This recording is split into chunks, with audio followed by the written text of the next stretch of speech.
Hello, everyone. Welcome to Mastering Maize and Blue. Today, our podcast is on supplemental instruction. My name is Yara, Elayyan. My major is mechanical engineering. I'm involved in Fresh Start, UNICEF, and Arab Student Union, and my favorite movie is Ferris Bueller's Day Off. And I am Christina, and I am majoring in behavioral and biological sciences, and I am currently on the pre-veterinary track. On campus, I'm involved in Circle K International, also in Fresh Start like Yara, Pre-Professional Health Society, Minority Association of Pre-Medical Students, and Glee Club.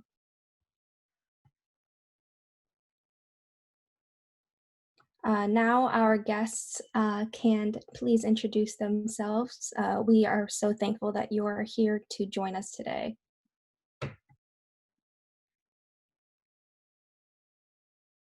My name is Zenon Sommers. I'm a rising junior at UM-Dearborn, majoring in psychology and behavioral and biological sciences.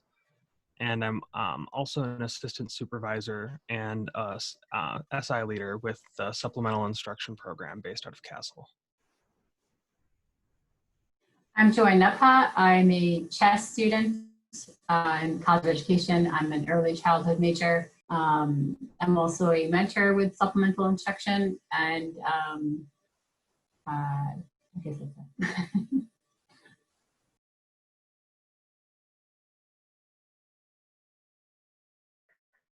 To start off, how long have you been at UM-Dearborn?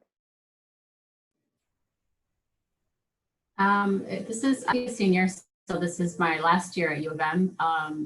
This is actually my second degree. So my first degree is in accounting, and I'll be hopefully soon, I'll be student teaching next fall. I'm entering my third year full-time at UM-Dearborn, but I started taking courses here during my last semester of high school. That's awesome. For the years that y'all have been at UM-Dearborn, what do you enjoy the most by working within the SI program at UM-Dearborn? For me, it's been exposure to more things on campus. Being just a non-traditional student, it was kind of just like, okay, I'm going to school, coming back home, going to school, going back home. I really never left even FCS building. So it was when I started working with supplemental instruction, it was like, oh, I get to see interact with just so many different types of people, and people who were younger than me, older than me, and it was a really great experience. I was just upset I hadn't done it earlier. Yeah, I've really enjoyed being able to take the material from my courses and engage with it in a new way as an SI leader, to be able to create these interactive activities that then students in these classes are able to approach the material in a bit of a new way through. So it's been really good as a challenge to approach this course material in that new way and be able to really retain that information and get a better understanding of it even than I did going through the class the first time. So it's been really good to, in this position, be going through these difficult classes again.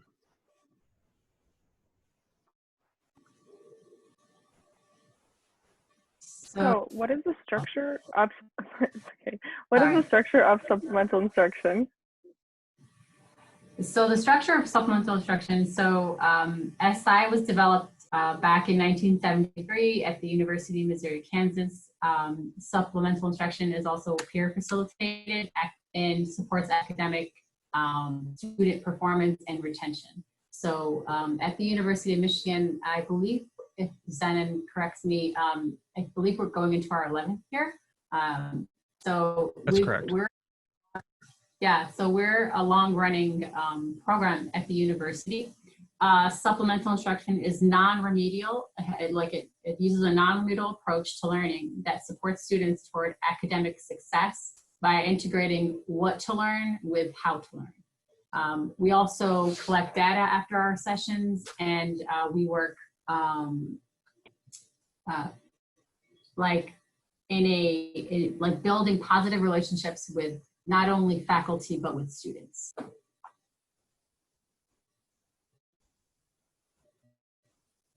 So with that, what courses is supplemental instruction offered?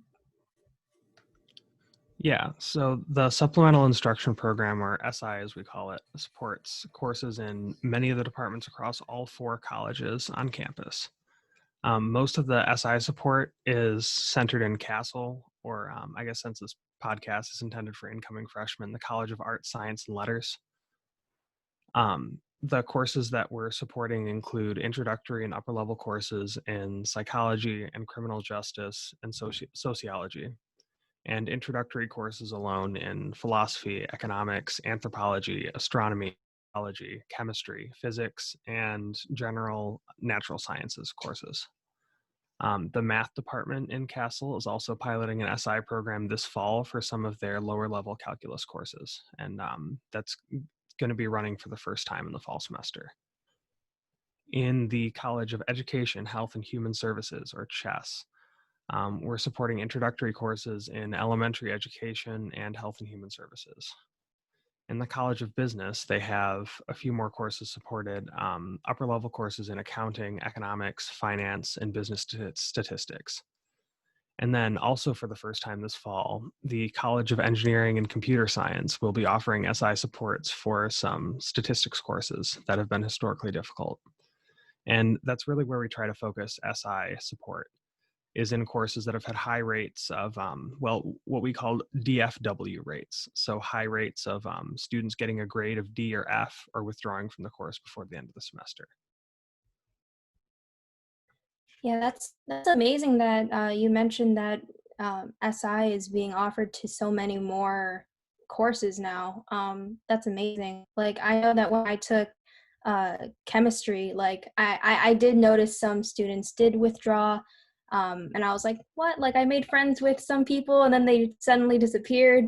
And I did notice like they didn't go to SI, but I certainly like suggest going to SI because uh, when I took chemistry, that literally helped me at least get to an A for my courses. So it certainly does help, and I feel like that's what students don't really notice, is that SI is here to like help, like in all different kinds of courses, no matter what you're struggling in.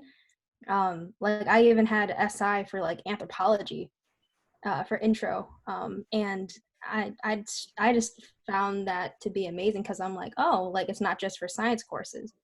But that's amazing that you're broadening it into more difficult courses. That's amazing. Yeah, to add on to that, I'm actually glad that you said that calculus is being considered for SI or beginning fall, because I took it last fall and I was just wondering, why isn't there SI for this? I know that we can go to the Math Learning Center, but I would rather have had a group, I guess, because that helped me out a lot. I took SI with chemistry, and I'm really glad that calculus is joining in, because I think a lot of students will get much help from that.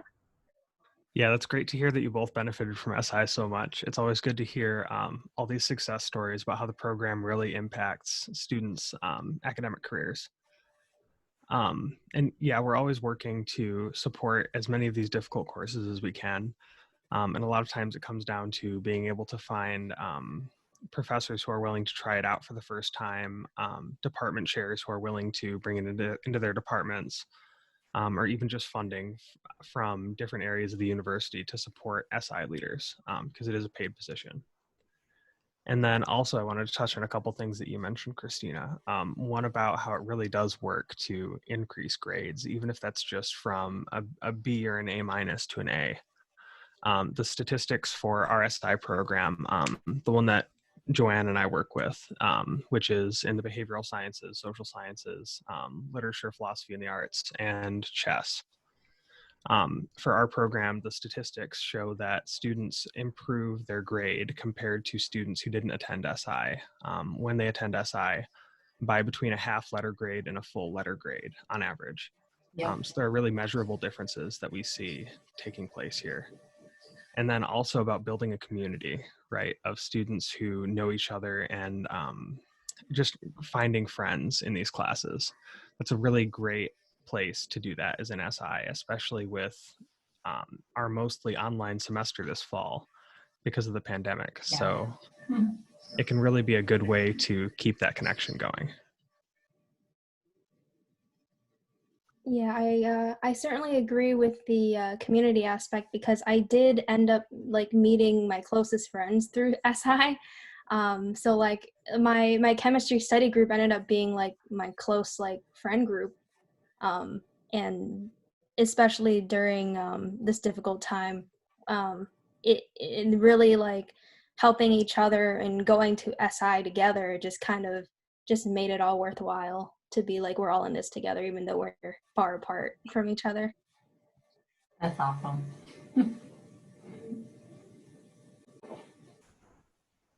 All right. So how does supplemental instruction differ from tutoring services?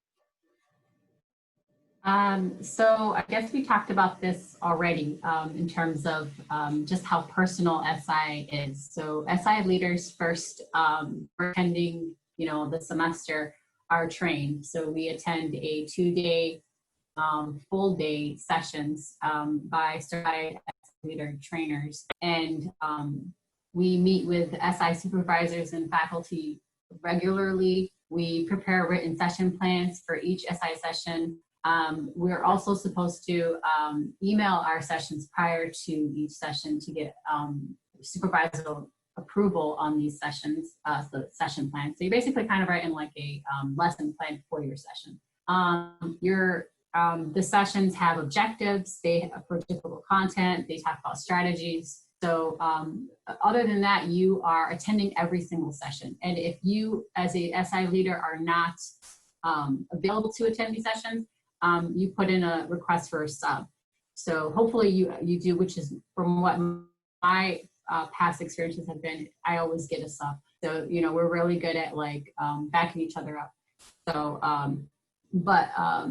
we attend the target class, so which you can't say about tutoring. We build those relationships with students, as you said. You probably know your former SI leaders. They are usually they are part of the major that they are supplementing for, that they are supporting. So like for myself, I am a chess major. I supported chess courses, but I also supported economics because I have prior knowledge and a degree in accounting. So that was another thing for me. Like it took me outside of that, like my own sort of curriculum or major, and I ended up like building relationships with students I probably would have never built relationships with, So you have access, we also have access to, some students do, to Canvas. So you're able to send out reminders for sessions, like when sessions are. Students are also part of that session planning, where a survey is sent out to see like what is an available time for students to make it. And it's just a really great environment to be in. It's one of those programs on campus that I say, if we can just like get it out there to students to really attend and know what the benefits are. Even if you are like amazing at the subject that, the SI course is being offered for, just seeing how extra knowledge you're able to learn. And just as an SI leader and being in that environment, I learned so much just from attending the sessions and attending even the class, classes, because you're learning even more information than probably what you learned from your initial, run through the class. So for me, it's everything about SI is a positive experience. Yeah, and even touching on a point that we talked about earlier, and that kind of intersects with this idea, is that I do realize that since y'all said you see so many different ways on how people understand the information, or like even try to work through each situation, just kind of your eyes are open to how people think and how everyone like thinks about it a different way, and it kind of also makes you realize like, well, I did it this way, and even though it was correct, like you can do it a different way as well and it still works. So it's like you kind of take everything from your peers and how you could better yourself in that material. And I think that's probably my favorite part about SI, is that even though you think that you got all of the information down, there's always more information to grab and like understand. Yeah. But yeah, I think that's the beauty of I think I want to add on to something that, like, even with the trainings, we're put in situations through trainings where we have like what if scenarios. So we're kind of like prepared perhaps for any scenario that may come about. So whereas with tutoring, I don't feel that that's how they do it. I mean, I could be wrong, but we're put in situations like just scenarios where anything could perhaps happen with faculty or with students. And so I really feel that SI leaders are trained. We have monthly training sessions too, where we talk about like our sessions in a broad sense, because they are anonymous. So that's another thing too, that SI is anonymous.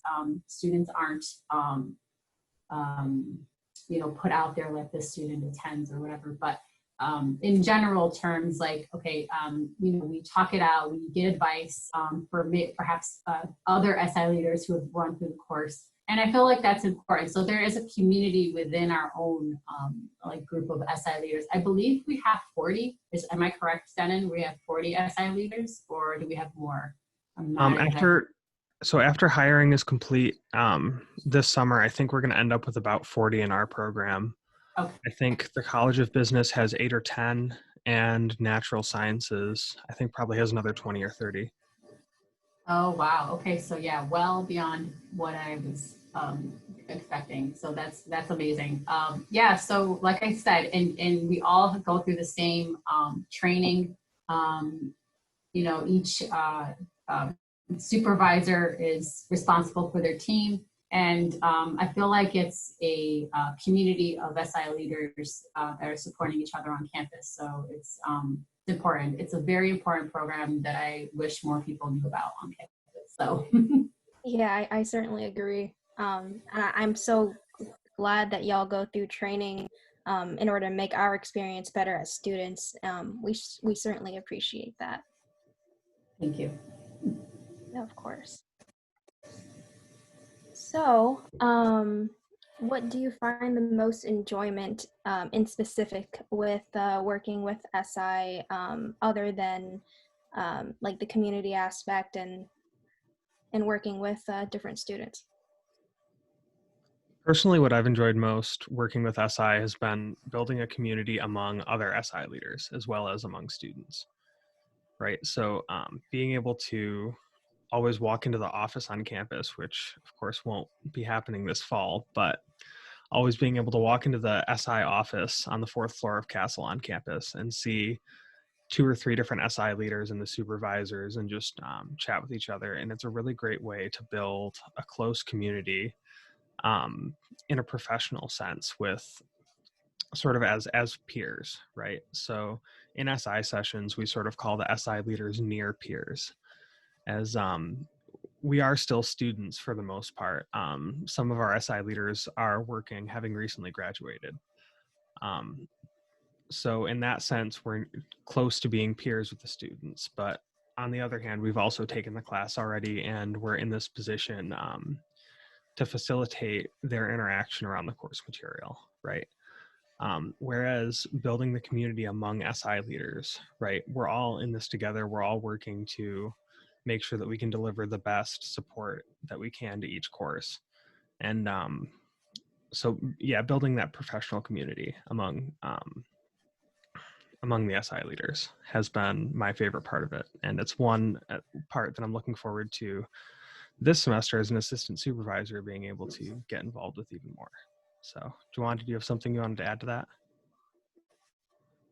I have enjoyed learning about the new technology. You know, we didn't use Zoom or these sorts of things, like how to facilitate an online SI session, for example. I started my first online SI sessions at the beginning of last winter. It was an online course.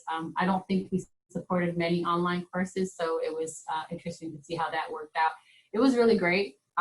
Like as a future teacher, for me, it was important to sort of broaden my my repertoire, which I feel like with SI, it's actually made me a better teacher.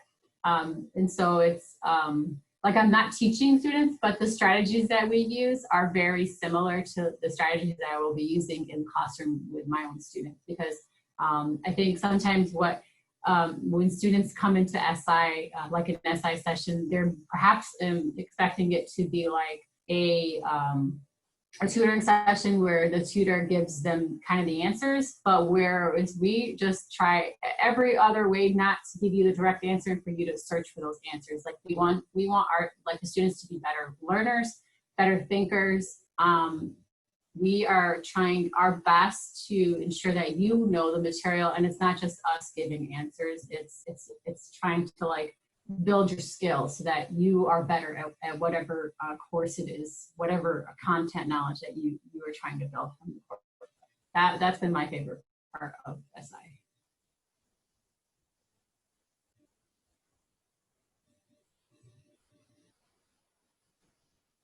How will supplemental instruction be offered to students in the upcoming fall semester?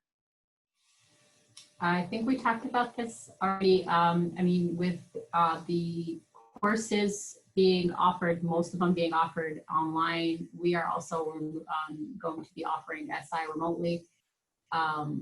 So through Zoom or through Google Meets, I guess it's based off of whatever the SI leader can determine. I don't know if we're using Blue Jeans. I'm not sure, but whatever online app is available to the SI leader, they will be conducting virtual SI sessions. And so it's kind of like how we're doing right now. You know, we open up the camera, like the SI leader is always on camera, but the students are have the option of opening camera or not necessarily opening the camera. So it's very relaxed, and we're just trying to keep it as relaxed as possible for students, especially during this pandemic. Yeah, so I just wanted to add to that real quick. So with the exception of natural sciences and the College of Business, I can't speak to their policies because I'm not in their departments. But for the rest of the SI support, we are going to be requiring all SI leaders to use Zoom as their platform. Okay. And that's because it has a lot of, yeah.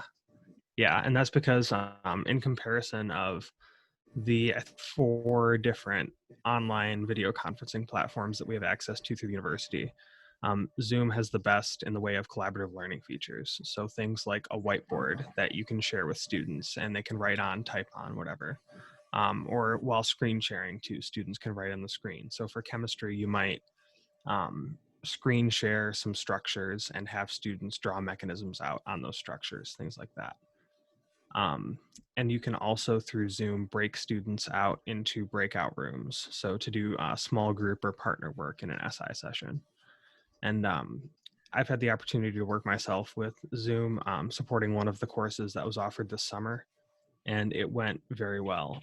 A lot of students attended, a lot of students engaged, and the approval stats from the end of the winter semester were really good. So a lot of students who attended these sessions found them really helpful, and we're still able to connect and engage even in the online platform. So we're hoping to really see a lot of students coming on this fall so that we can be able to offer the best support we can, helping students engage with each other on this material. That's amazing. And I actually never tried the whiteboard feature on Zoom, and I'm really excited because honestly that's my favorite part about SI in general, is that you get to actually do like hands-on work and work it out yourselves, and that's amazing that Zoom has that feature, so I'm excited. Yeah, and in regards to online SI sessions, I had I had one for chemistry when the winter semester had to be ended a bit early, and I actually enjoyed it. I didn't see myself having any more trouble. I mean, I guess we were using a different platform at the time, so we didn't have the whiteboard feature. But other than that, it went fine, and I didn't really find any problems with it. The students are worried about that.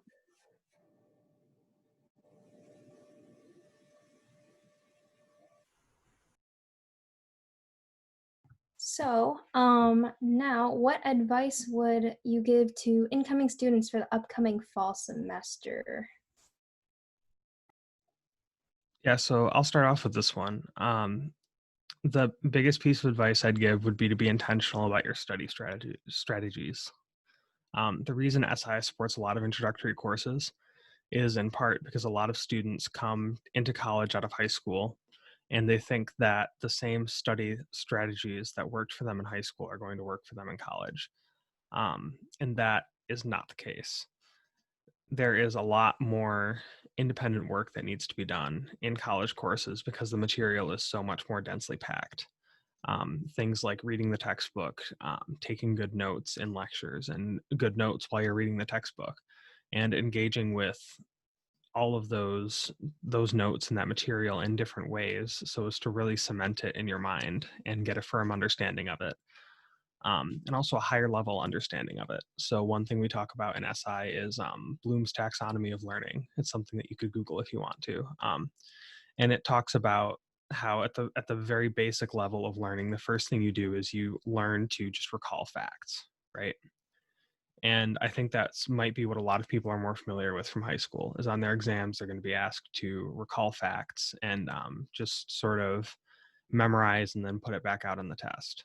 Whereas a lot of the courses that we support and we try to really get at these processes through a lot of the activities we do in SI is you need to be able to compare and contrast different concepts. You need to be able to evaluate whether this is, say, a good example or a bad example of this concept.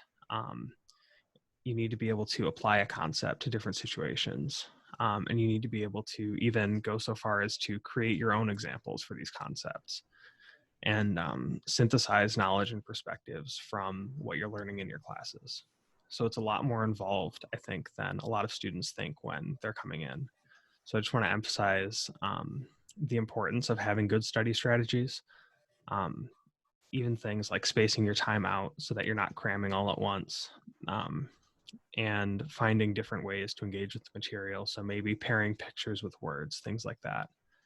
And also getting group work in when you can, right? So finding students from your classes who you can meet with and study with. And if you're lucky enough to have a class with SI support, to attend SI, because not only do we talk about what to learn, like Jowan mentioned, we talk about the most important and most difficult concepts in the class, the ones that you really need to focus on.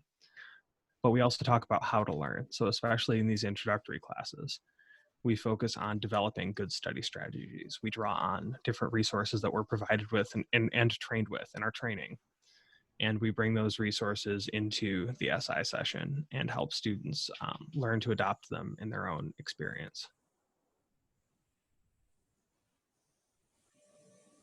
Yeah, definitely. I agree 100% with Zenon. I also wanted to add that, like for me, the advice I would give to students is, you know, step out the box a little bit, get to know not just your peers, but your professors. Make those connections, build those networks. You don't know what opportunities lie, you know, ahead of you, especially when you get to know your professors well. Research opportunities are available to you throughout campus, and when you get to know your professors well, you know, they're going to be knocking on your door, so to speak, with those opportunities. So don't be shy to just sort of step off the box a little bit and get to know your peers. Grab onto a, like, especially if you're not a non-traditional student like myself, it was hard for me to sort of delve into being, to network on campus so much so because I have a family. So there are a lot of students that are in my situation where it is hard, but just SI for me was an opportunity for me to step outside my comfort zone and build those networks. And I started building networks with my professors, and I had research opportunities available to me through my degree. So like, it's just a matter of really seeing what you want and making those goals and setting out for them, because when you're young, you're fresh out of high school, you don't really realize that those 4 years or 5 years are going to go by really fast. And you know, they go by a lot faster than what you expect. So just make the most of it.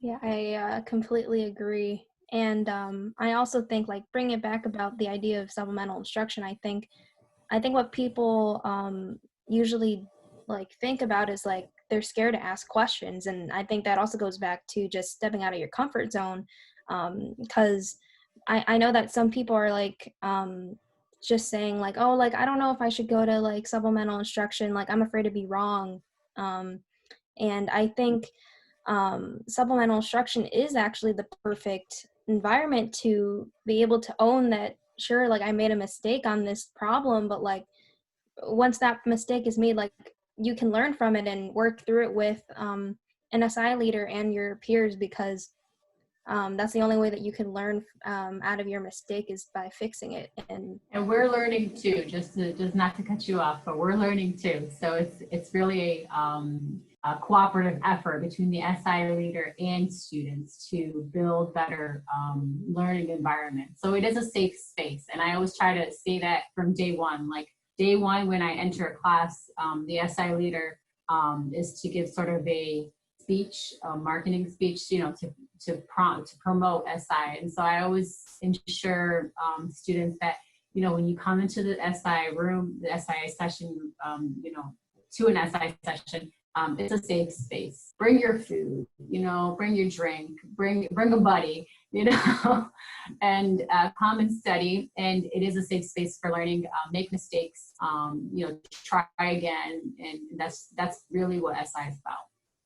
Yeah, and that's something we really like to emphasize too, is being able to make mistakes in SI, because if you come to SI and you're working on a problem and you make a mistake in SI, you're not going to make that mistake in the exam.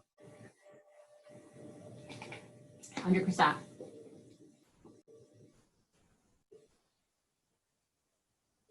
So any fun facts about you guys that you want to mention?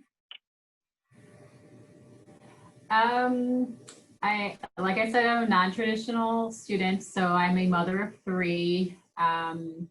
Gosh, what else? I did love to travel. I guess not really anymore, but like I do love basketball, so that's one of my hobbies, and I do love the lake. So we're always either playing a lot of sports or, you know, in some sort of a pool or lake or somewhere.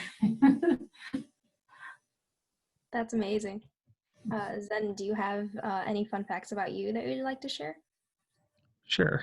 So I know a lot of the people listening to this are incoming freshmen, and I mean, I was in your spot just 2 years ago, and that was actually when I started as an SI leader as well. Was when I was first coming onto this campus full time, because I was homeschooled, so I had the opportunity to take dual enrollment classes for my junior and senior year of high school. And for my last semester, I took classes here at UM-Dearborn. So I was able to come in my first semester, qualified for some of these courses, and I was recommended by one of my professors to be an SI leader.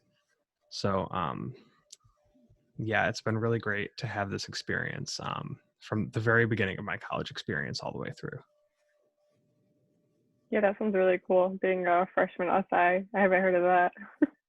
Yeah, that's amazing. Props to you. That takes a lot of stepping out of your comfort zone, like Joanne said.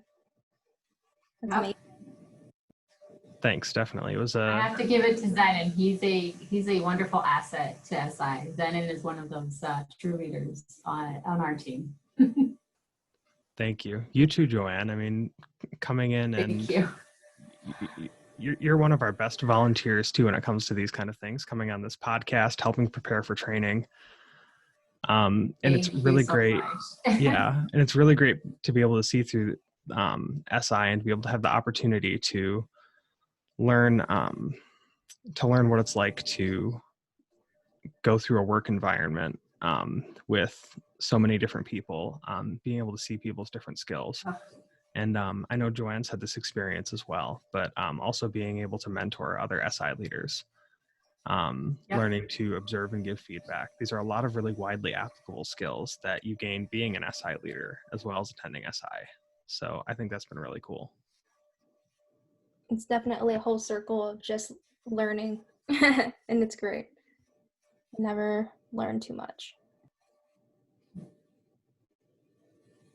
So if any of the students would have any more questions after listening to this podcast, feel free to contact the Behavioral Sciences Supplemental Instruction Team, the Natural Science Supplemental Instruction Team, as well as the College of Business. And the website is in the slideshow below. So if you do have any more questions that need to be answered, make sure to go check that out. Christina, can I add one more thing? Speaking of contact information and resource information, SI also is a source for students if they do need like a referral to a source or a resource on campus. So part of training is that we are given a list of different resources available to students on campus. So if a student is struggling with something on campus, anything outside of education, they can contact their SI leader and say, hey, I'm going through this. Do you have a resource on campus I could perhaps use? So we have a list of all the different resources on campus that are available to students. Yeah, definitely. Feel free to contact any of the resources on this slideshow, and we will direct you to the correct resource, because we're all here to help. Yep.